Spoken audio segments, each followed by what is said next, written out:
할렐루야, 반갑습니다. 지난 한 주일간 하나님 은혜 가운데 평안하셨습니까? 이번 주는 지난주에 이어서 이제 고린도 13장 말씀을 함께 보는데요. 지난주에 이어서 이제 은사에 대해서 좀 정리를 좀 해보려고 합니다.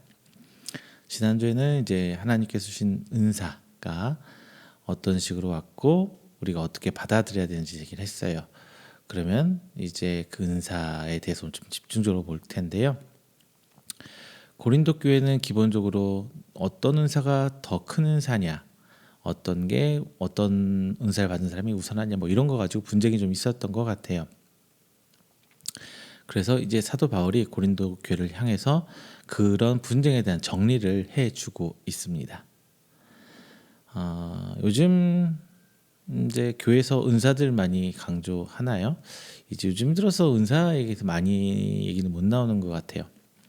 오히려 전반적인 말씀들, 설교들의 제목 주제들이 이제 우리 삶에서 이 말씀들을 어떻게 적용시켜서 살아가느냐에 대해서 좀 더 집중하고 있는 것 같아요. 고로 좀 언론적인 얘기가 될 수도 있는데 우리가 살면서 하나님 성도로서 어떤 모습으로 살아가야 되는지 고민을 하고 있는 것 같습니다. 정말 저는 옳은 방향이라고 생각을 해요. 지금껏 교회는 핍박을 받았던 적도 있고요. 그리고 성령으로 불같이 역사하던 시절도 있었습니다. 그리고 또 시절이 지나서 엄청난 부흥을 경험을 했죠. 세계 역사에 없는 대한민국 교회의 부흥도 있었어요. 그리고 다시 교회에 이런 만연된 여러 가지 일들이 있으면서 요즘 좀 전도의 불이 꺾이고 있는 것 같아요. 그렇다면 하나님께서 일하시는데 사용한 귀중한 우리에게 주신 선물인 이 은사들이 어떻게 보여져야 될까요? 요즘 세태에 전도 잘 돼요. 저도 교회를 개척해서 이런저런 우여곡절을 겪어가면서 지금은 이렇게 온라인 예배를 드리고 있지만 전도 정말 쉽지 않습니다.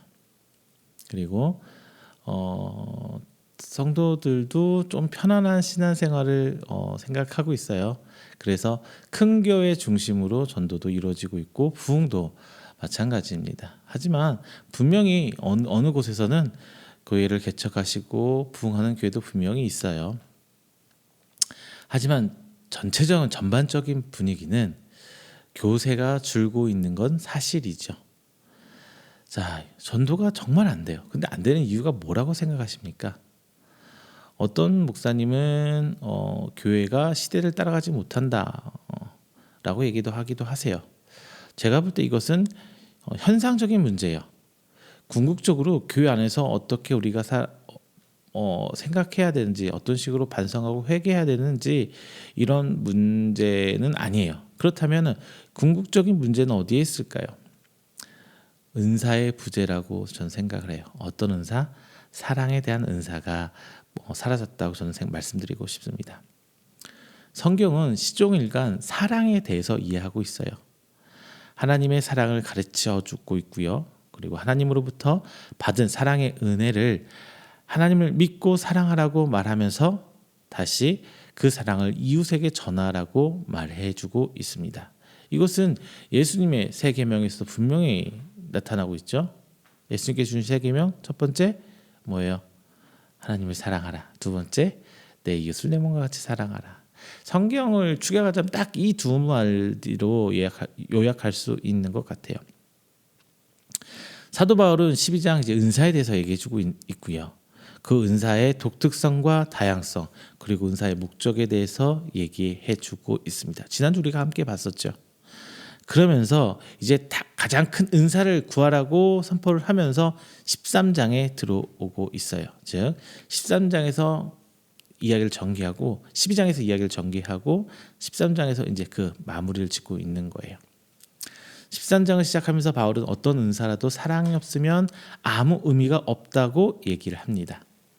은사는 하나님과 우리 모두를 유익하게 하는 하나님의 선물이고 이 은사로 말미암아 교회는 몸으로 비유가 되면서 어떤 지체가 하나의 몸을 이루어야 된다고 말하고 있어요. 그러면서 그 중에 제일은 사랑이다 라고 13장을 마무리합니다. 사랑하는 성도 여러분, 우리는 그 어떤 은사보다도 사랑을 사모해야 합니다. 그리고 그 사랑을 품어야 하겠지요. 오늘 말씀을 통해서 그 이유를 알아보고 하나님의 은혜를 함께 나눠보도록 하겠습니다. 첫 번째, 믿음, 소망, 사랑, 이 세 가지는 항상 공존합니다. 13절에서 사도 바울은 그런즉 믿음, 소망, 사랑 이 세 가지는 항상 있을 것인데 그 중에 제일은 사랑이라 이렇게 결론적으로 이야기를 하고 있어요. 믿음, 소망, 사랑 이 세 가지 것들은 개별적인 은사로 존재하는 것이 아니라 신앙인들의 삶에 항상 공존해야 된다는 것을 전제해주고 있는 것이에요. 이 중에 하나라도 없는 경우는 정상적인 신앙생활이 아니에요. 이제 믿음, 소망, 사랑의 속성을 통해서 왜 함께 공존해야 되는지 제가 잠깐 말씀드리려고 합니다. 먼저 믿음은 구원을 위한 믿음이요. 구원을 위한 믿음. 하나님의 존재를 믿고 하나님의 말씀을 따르겠다라는 믿음이죠. 그리고 하나님께서 하실 일에 대한 믿음. 이것 또한 하나님으로부터 은혜를 입는 것이에요. 그리고 소망의 기본적 의미는 하나님께서 하실 일에 대한 기대죠. 고로 하나님께서 일하시며 성도된 우리에게 베푸실 은혜와 그 일에 동참하여 얻는 은혜입니다. 마지막으로 사랑. 제일 포괄적이고 형이상학적이고 좀 어려운 말이에요. 사랑의 정의는 먼저 어떤 사람이나 존재를 몹시 아끼고 귀하게 여기는 마음, 이런 식으로 사전에서 정의하고 있어요. 그리고 두 번째는 어떤 사물이나 대상을 아끼고 소중히 여기거나 즐기는 마음, 이렇게 얘기를 하고 있고요. 하나 말씀드리면 남을 이해하고 돕는 마음 또는 그런 일, 이렇게 사전적 정의를 하고 있어요. 조금 형이상학적이죠. 어려워요. 정확히 표현하기가. 어떻게 보면 쉬울 수도 있겠지만 어려운 말이 바로 사랑인 것 같습니다. 예수님께서는 마태복음 22장 34절부터 40절을 통해서 성경의 모든 계명을 두 가지로 압축 요약하셨어요. 하나님을 사랑하고 내 이웃을 내 몸같이 사랑하라. 자, 이 안에 이제 믿음과 소망이 함께 있는 거예요. 그리고 이 사랑을 빛과 소금에 비추어서 말해줄 수도 있어요. 이 사랑으로 하여금 우리 주변 관계로 점점 확산돼야 돼요. 이 확산이 하나님의 지경의 확산입니다. 우리의 사랑을 바탕으로 하나님 나라는 확장이 돼요. 신앙생활에서는 이 믿음, 소망, 사랑 이 세 가지가 조화롭게 이루어져야 해요. 하나님을 향한 믿음은 기본이죠. 베이스예요. 그리고 다시 오실 주님에 대한 소망은 우리의 비전입니다. 그렇다면 두 번째 사랑은요, 드러냄이고 실천입니다. 본문 2절에서 7절은 사랑의 모습에 대해서 설명해 주고 있어요. 인간은 불완전한 존재죠. 유일하게 완전하신 존재는 하나님뿐이십니다. 따라서 우리 인간의 사랑은 불완전할 수밖에 없어요. 완전한 사랑을 보여주실 수 있는 분은 삼위 하나님뿐입니다. 2절에서 7절에서 말하는 사랑의 모습은 우리가 사랑한다면 자연스럽게 드러나야 될 우리의 행태예요. 이런 것들이 없다면 사랑이 없는 거죠. 사랑은 마음으로 끝나는 것이 아니라 드러내고 표현해야 하는 거예요. 오래 참음, 온유, 시기하지 않음, 자랑하지 않음, 교만하지 않음, 무례치 않음, 이기적이지 않음, 성내지 않음, 원한을 품지 않음, 불의를 기뻐하지 않음, 진리를 기뻐함, 잘못을 덮어줌, 신뢰, 기대, 견딤. 이런 사랑의 표현들이 모든 상황에서 모든 사람에게 동일하게 나타날 수는 없죠. 어떻게 이걸 한 사람이 다 해요? 때로는 시기할 때도 있고, 사랑이기 때문에 시기 질투도 하잖아요. 사랑하는 사람 때 뛰어서 자랑할 수도 있잖아요. 사랑하는 사람, 부부간에 편하게 지내다 보니까 좀 무례한 경우도 나타날 수 있죠. 여러 가지 다 그럴 수도 있어요. 다 한꺼번에 다 나타날 수 없어요. 다만 우리는 이 상황이 될 때 할 수 있는 이 모든 것들을 행해야 하는 거예요. 그리고 이것을 위해 우리는 기도해야 합니다.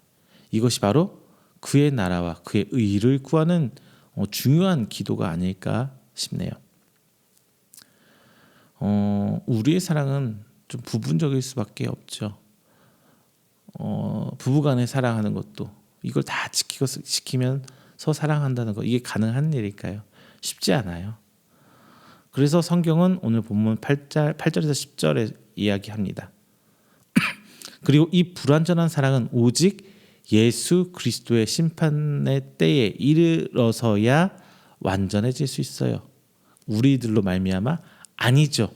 예수님으로 말미암아, 다시 오실 예수님으로 말미암아 비로소 완성되는 거예요. 인간은 다 완성할 수가 없습니다. 이것을 드러내기 위해서, 사랑하기 때문에 표현하는 방법들이 여러 가지가 있는데 그것을 위해서 노력해가면서 살아가는 게 우리 인간이지, 완벽해질 수는 없어요. 완성할 수는 없어요. 제가 또 하나 덧붙이자면, 이 사랑은 앞서 말씀드린 이 여러 가지 요소들 있잖아요. 이것이 하나씩 드러나면서 성장해요. 그냥 가볍게 부부간의 사랑, 남녀간의 사랑 한번 생각해봐요. 처음에 막 뜨겁게 사랑할 때는 어때요? 누구랑 같이 있는 것만 봐도 시기하고 질투나고, 그리고 연락 전화만 잘 안 돼도 의심하고 막 이런 게 드러나잖아요. 근데 어느 정도 시간이 지나면서 그 사람에게 신뢰를 보낼 수 있게 되면 이런 것들이 자연스럽게 싹 없어져요. 그렇죠? 그리고 언젠가부터 내 옆에 있는 사람이 편해지면서 좀 무례하게 할 때도 있고, 좀 입에 담기 어려운 말을 막 할 때도 있어요. 하지만 어느 순간이 넘어가면 서로 존중하고 아끼는 존재가 되는 거죠. 이렇게 하나씩 체득되고 표현되면서 우리의 사랑은 성장하는 거예요. 지금 현재의 상태를 사도 바울은 어린아이로 비유합니다. 그리고 예수 그리스도께서 다시 마지막 때에 다시 오셔서 완성된 상태를 장성한 상태라고 이야기를 하고 있어요. 따라서 우리는 현재 있는 모습대로 불완전하나마 예언하고 방언하고 사랑해야 하는 거예요. 불완전하다고 없어져 버리면 안 되죠. 그럼 어떡해요? 여러 가지 은사들, 예언하는 은사, 말씀 가르치는 은사, 기타 등등등의 은사들이 다 불완전해요. 하지만 끊임없이 어린 상태, 아직 성장하지 않은, 완성되지 않은 상태에서 끊임없이 진행되고 나아간다면 마지막 때에 있어서 예수님께서 완성시켜 주실 거예요. 부족한 내 것들을 완성시켜 주는 거예요. 다만 이 사랑 행위는 두 가지가 함께 있어야 돼요. 하나님을 사랑하고 이웃을 사랑해야 한다는 거죠. 만약 하나님에 대한 사랑이 전제지 않는다면 유익이 없다고 오늘 본절 3절에서 딱 밝혀주고 있잖아요. 자, 마지막 세 번째, 사랑만이 하나님을 닮게 합니다. 믿음의 속성은 받는 거예요. 소망의 속성 역시 우리가 받는 겁니다. 반면 사랑은 주고 받고가 동시에 일어나야 돼요. 사랑이 일방적인 한쪽에서 줄 수 있나요? 예수님께서 우리를 나만 사랑한 게 아니고 모든 사람을 다 똑같이 사랑하셨어요. 그런데 모든 사람이 성도가 됐나요? 아니죠. 그것을 받고 다시 줄 아는 사람이 성도가 되는 거예요. 그리고 교회도 마찬가지예요. 교회의 구성이 되기 위해서는 교회에 출석하고 앉아서 예배드렸다고 해서 교회 구성원이 되는 게 아니에요. 교회 구성원은 서로 신뢰하고 사랑하고 아껴주는 마음이, 내가 A라는 집사한테 했을 때 A 집사가 나한테 다시 피드백이 와야 돼요. 그게 사랑이에요. 그 사랑이 교회 안에서 다져질 때 교회가 성장하는 거고, 이제 교회로서 형태를 갖출 수 있게 되는 겁니다. 이렇게 제가 방금 말씀처럼 유일하게 사랑만 일방적인 형태로, 쌍방 형태로 나와야 돼요. 그리고 예수님의 새 계명에서 알 수 있듯이 사랑을 통해 하나님의 말씀을 지킬 수 있게 되는 거예요.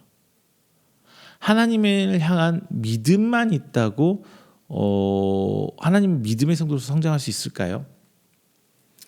아니에요. 하나님께서 허락해 주신 믿음만 있다면 언젠가는 시들시들해질 수밖에 없어요. 소망만 있다면 뜬구름 잡는 식으로 끝날 수 있겠죠. 이 믿음과 소망이 합쳐서 사랑으로 표현될 때 비로소 상호간의 끈끈한 관계가 만들어지는 겁니다. 이 사랑만이 유일하게 하나님을 닮아가는 방법이며 수단이에요.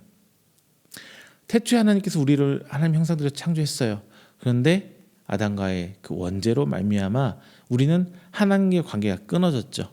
이제 하나님의 성도가 되고 예수 그리스도를 통해 하나님의 자녀가 되면서 우리는 다시 하나님의 형상을 회복해야 될 의무가 있어요. 이 하나님의 형상을 회복하는 방법은 뭐냐? 하나님의 우리를 사랑해 주신 것처럼 우리도 우리 사랑을 나눠 가야 돼요. 이게 바로 통로라는 의미잖아요. 통로. 하나님을 닮아가는 것, 하나님의 형상을 회복하는 것이 우리 신앙인으로서 지상 최고의 과제입니다. 따라서 이 사랑으로 하나님을 닮아가는 것이 우리 신앙생활의 최우선이 되어야 할 거예요.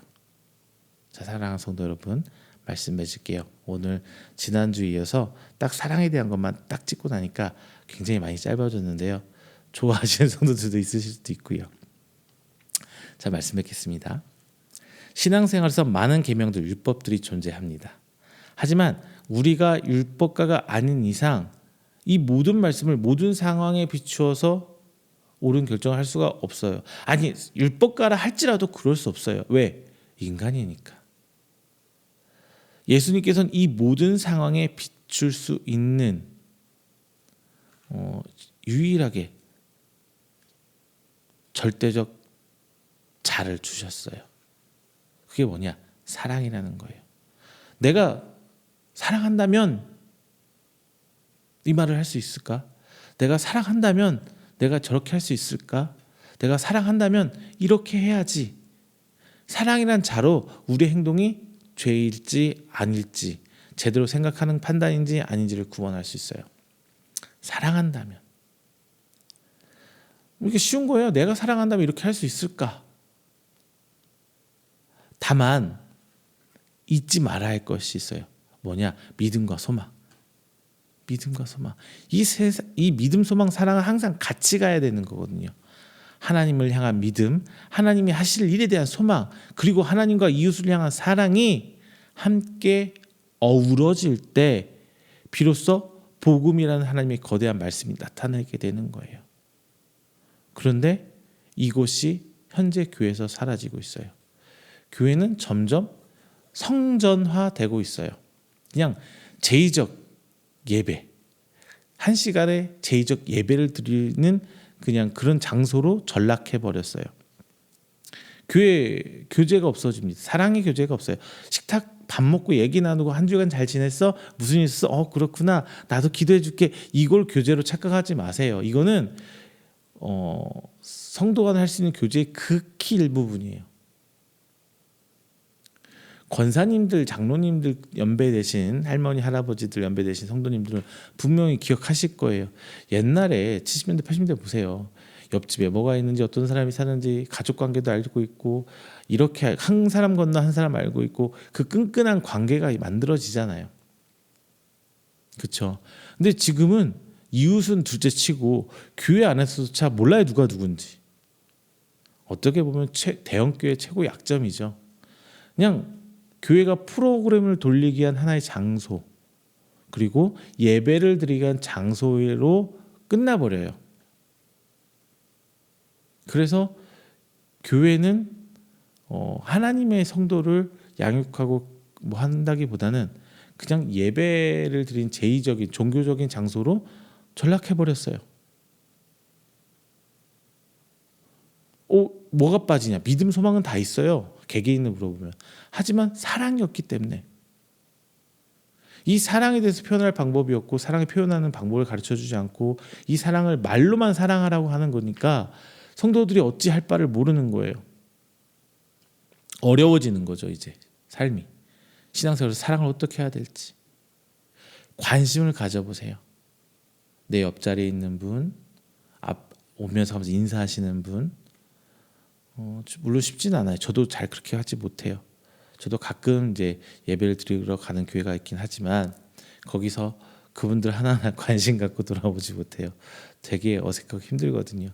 하지만 내가 계속 교회에서 출석하고 그 사람들과 관계를 가지고 간다면 여러분이 먼저 관심을 가져보고 이야기를 물꼬를 터보세요. 내 얘기를 하는 게 아니라 그 사람의 얘기를 또 한번 들어보시고요. 이렇게 커뮤니케이션, 피드백이 오면서 가면서 계속 관계를 가져보세요. 그러면 그 사이에서도 믿음이 싹틀 거고요. 신뢰가 싹틀 거고요. 그러면서 사랑이 그 관계 가운데 열매로 맺어질 겁니다. 그런데 이 사랑이 교회와 성도의 삶에서 사라지고 있는 거예요. 우린 항시 이 점을 유의해야 합니다. 뭐 전도도 좋고 기도도 좋고 다 좋아요. 하지만 진짜 중요한 건 교회 안에서 사랑이 있어야 되는 거예요. 사랑이 없는 전도 무의미해요. 예수 천당, 불신지옥, 예수 믿고 천국 가세요. 예수 믿고 복 받으세요. 이 말 가운데 그 생명들을 향한 관심과 사랑이 있나요? 해야 하기 때문에 혹은 내가 이렇게 하면 하나님께 날 이렇게 주실 거야라는 아니면 의무감으로 나가게 되잖아요. 사랑이 없는 전도 무의미해요. 하나님을 몰라서 구원을 약속받지 못하는 성도는 불쌍해야 합니다. 긍휼의 마음을 그들에게 가져야 해요. 그 마음에서 전도가 시작되어야 해요.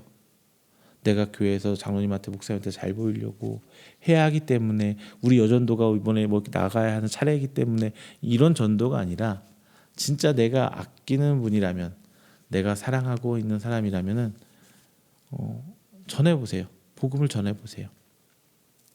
그리고 그에게 사랑을 나눠줘 보세요. 관심과 사랑.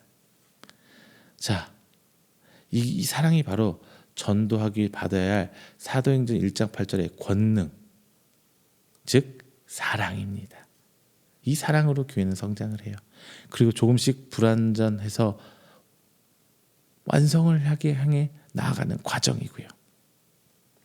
자, 오늘 말씀드린 성도 여러분, 항상 이 사랑을 마음에 두고 그 어떤 것보다 사랑이 우선되어야 한다 하는 것을 기억하시길 바랍니다. 그리고 내가 나눠주는 사랑 가운데 예수님을 찾아보세요.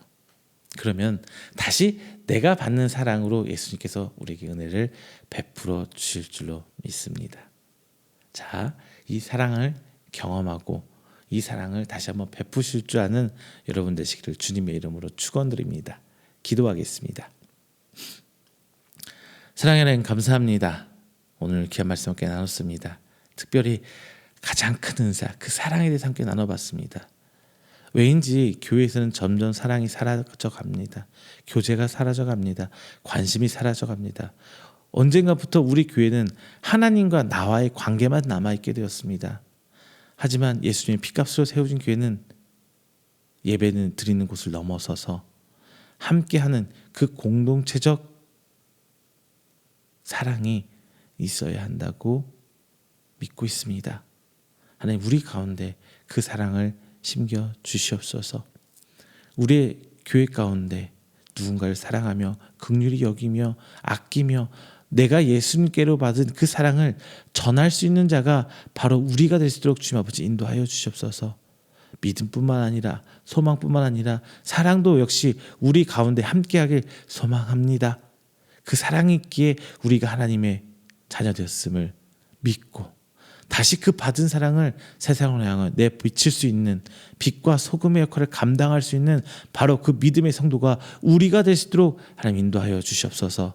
작게는 우리 가정에서부터 교회와 직장 그리고 지역사회를 넘어서는 이 사랑의 모습 가운데 복음이 전파되고 하나님의 지경이 확장되기를 간절히 소망합니다. 주여 역사해 주시옵소서. 이 마음 우리로서 할 수 없음을 고백합니다. 오직 하나님께 주신 은혜와 성령님께서 역사하심으로 인해서만 가능할 수 있다는 것을 이 시간 고백하오니 하나님 아버지 주께서 원하시는 방향대로 이 사랑이 드러날 수 있도록 인도하여 주시옵소서. 이 모든 말씀 사랑이 많으신 예수 그리스도 이름으로 기도드립니다. 아멘.